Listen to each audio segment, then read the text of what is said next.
Today, I am reviewing a coaster that stands just 59 feet or 18 meters tall and has just 984 feet or 300 meters of track. Those stats sound like a relatively small family coaster. But what if I told you this coaster had better airtime than most RMCs? Stumped what it could be? Well, it's none other than the Wild Train at Phantasiana in Austria.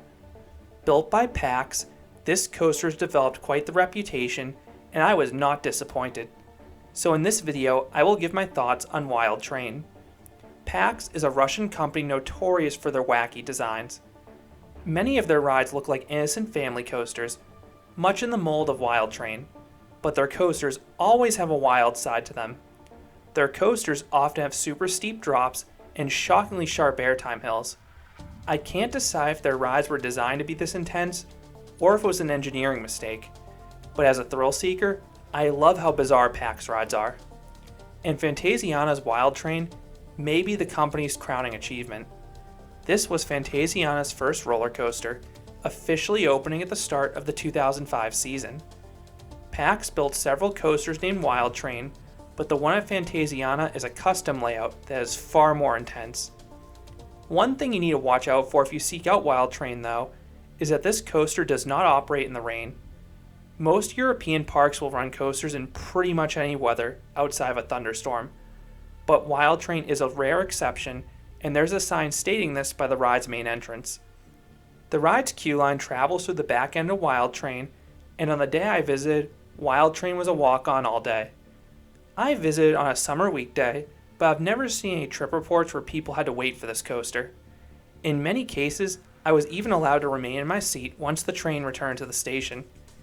It was nice to get a lengthy marathon on this coaster after combating crowds at most other parks on my European road trip. Wild Train runs just one train because the coaster breaks in the station. The train seats 14 riders. The back three cars seat 4 riders each, while the locomotive-themed lead car seats just 2 riders. And I really like the look of the trains. They are multicolored and have a cartoony look to them. The lead car actually has some eyes on the train. And those trains really pop against the royal blue track. For restraints, Wild Train had a seatbelt and lap bar combo, and it's very unlikely you'll get stapled on the ride, unless you want to. On most of my rides, the operator just spot checked the restraint and didn't actually touch it. That's the type of trust you would not get at any American park. In terms of seat selection, I had a slight preference for the back, but the front had almost as many intense airtime moments. Just make sure to ride the back row early though. It closed by the early afternoon. I visited Phantasiana on a 90-degree day, and it looked like the train overshot the brakes in the station. To prevent this from happening, the back row was closed off for the rest of the day. And it didn't matter if the train was fully loaded or not, the back row did not open the rest of the day. It was a shame, but at least the second to back was almost as intense. Has anyone else run into this issue with this park? Wild Train begins with a decently steep booster wheel lift hill. The lift doesn't offer much of a view of the rest of the park due to all the trees around the coaster, but you do get a bird's-eye view of several of Wild Train's oddly shaped hills. Once atop the lift, you hit a brief straightaway before abruptly dropping 270 degrees to the right. The first drop is one of the ride's tamer moments in actuality, as it doesn't offer much whip or any airtime. But the pullout is super sharp though, so riders get blasted with positive Gs. The profiling looks wonky, but the pullout is actually smoother than it looks. As a whole, Wild Train is a smooth coaster, outside of one moment that's coming up. You then navigate the small bunny hill high off the ground. The abruptness of this hill offers a decent ejector pop up front, and decent floater airtime towards the back of the train. But the scariest part about this hill is the head chopper with the helix. Usually I have no hesitation keeping my hands up on any coaster, but I immediately pulled them down in Wild Train. The clearances on this coaster seemed a little too close for comfort, and you'd actually see a lot of riders ducking at points on the ride. You then spiral upwards 360 degrees in this super compact helix above the midway. This element has a nasty jerk into it, so you'll want to brace yourself there. And the element itself just didn't offer any notable forces, but Wild Train goes absolutely berserk from this point. Remember, this helix ends high above the ground, so you plunge down this super steep drop that may be the largest on the ride. The entrance into this drop is comically tight. It's so sharp that even the front row gets a tiny pop of airtime.